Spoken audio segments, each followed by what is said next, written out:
rigtig prinsesse, siger hun. Ja, tænkte dronningen, det må vi jo se.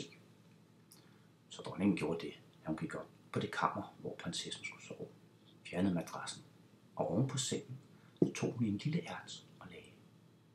Og oven på ærten, der lagde hun 20 madrasser. Oven på de 20 madrasser, der lagde hun 20 æderdunstyner. Og derop, oven på alt det, der skulle prinsessen sove. Næste morgen spurgte de prinsessen, hvordan har du sovet? Og prinsessen svarede, jeg har slet ikke sovet. Jeg har slet ikke kunne sove. Jeg har vendt og drejet mig. Jeg har ligget på noget ganske hårdt. Jeg er helt blå og gul over det hele. Så vidste de, at hun jo må være en rigtig prinsesse.